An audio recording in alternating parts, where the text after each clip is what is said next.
top stories. President Bola Tinubu says views and opinions would be respected whether they are adversarial or complementary to his government.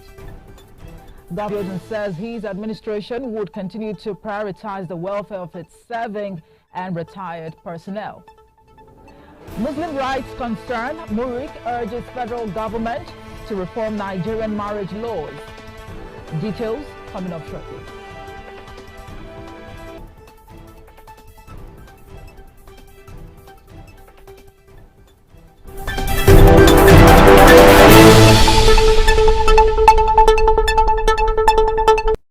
Right, welcome back. I am Omo Hefe Peace Osemere. The President, Bola Ahmed Tinubu, has vowed that his administration will always uphold media freedom and respect opinion. The President, who made the pledge in Abuja during a meeting with members of the Newspaper Proprietors Association of Nigeria, added that views and opinions will be respected whether they are adversarial or complementary to his government. In a statement by his spokesman, Ajurin Gelali, Tinubu acknowledged concerns about regulations impeding access to newsprint and further assured the Newspaper Proprietors Association of Nigeria members that he would carefully consider their request for a review of policies affecting the newspaper industry. On his part, Minister of Information and National Orientation, Mohammed Idris, said the federal government is committed to fostering a vibrant and responsible media landscape in the country. In other news now, the Vice Chancellor, Federal University, Oye Ekiti State, Professor Abayomi Fasino, has disclosed that the Academic Staff Union of Universities, ASU, and its rival union, the Congress of University Academics, CONWA, will soon come together as a single academic union again. Speaking with newsmen at the annual leadership retreat organized by the Division of Student Affairs of the University in Osun State, he said elders in the academia are working tirelessly to end the rift that resulted to the formation of CONWA. He assured that the issues rocking the unions will soon be a thing of the past. It will be recorded that CONWA broke away from ASU in 2019, and this was on the heels of irreconcilable differences among some ASU branches and the new union, which was registered in 2022. In Ogun State now, where the Governor Dakpo Abiodun has launched the 2024 Armed Forces Remembrance emblem, promising that his administration would continue to prioritize the welfare of its serving and retired personnel.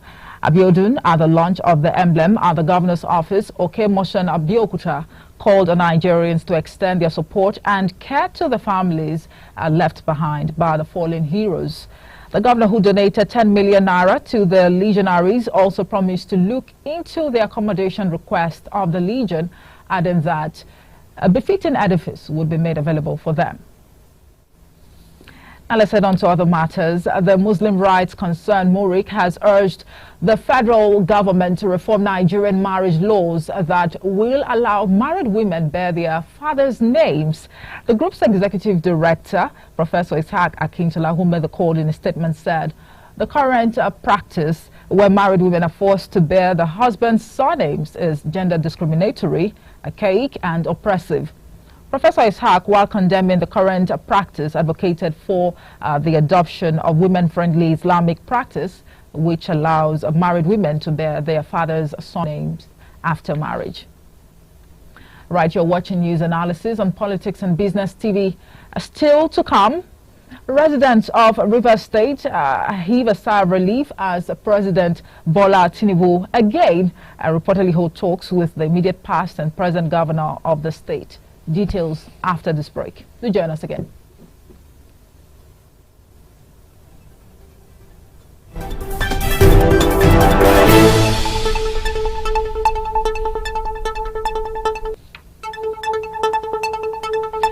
Right, welcome back. This is a news analysis live on Politics and Business Television. Now, the political crisis in Rivers State may have ceased as parties reached a truce on Monday night. This followed about 3 hours of talks at the Aso Rock Villa, Abuja, between President Bola of the Federal Capital Territory, Nyesom Wike, and other stakeholders. Also present at the meeting were the Vice President, Kashim Shettima, the National Security Advisor, Nuhu Ribadu, and the President's Chief of Staff, Femi Gbajabiamila. At the meeting, a peace agreement was signed with some highlights, about 8 of them.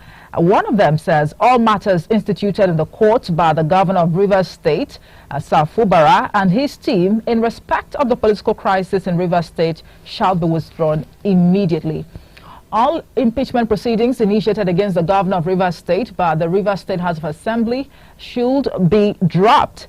Also, the leadership of the Rivers State House of Assembly, as led by Honorable Martin Ameowule, shall be recognized alongside the 27 members who resigned from the PDP. At number 4, the remunerations and benefits of all members of the Rivers State House of Assembly and their staff must be reinstated immediately, and the Governor of Rivers State shall henceforth not interfere with the full funding of the Rivers State House of Assembly. Point 5 says that the Rivers State House of Assembly shall choose where they want to sit and also conduct their legislative business without interference and or hindrance from the executive arm of government. Point 6 says that the Governor of Rivers State, Sir Fubara, shall re-present the state budget to a properly constituted Rivers State House of Assembly.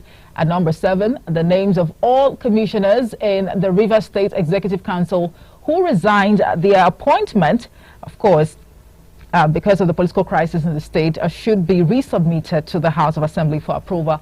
And at 8, we saw, of course, that there should not be a caretaker committee for the local government. The dissolution of the local government also was amongst, the 8-point, of course, that the meeting actually brought about yesterday. Now, joining us live to discuss this is a veteran journalist and political affairs analyst, Cosmos Ekmunobi. Thank you so much for joining us. Thank you, Media. Right.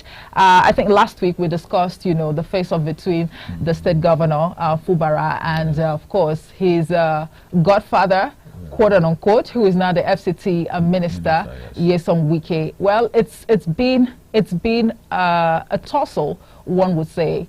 And it looks like this trend is not just, it's not just in Rivers State at the moment. Of course, we understand that something of, that nature is also going on in Ondo State at the moment. But, of course, there are levels and dimensions to these things.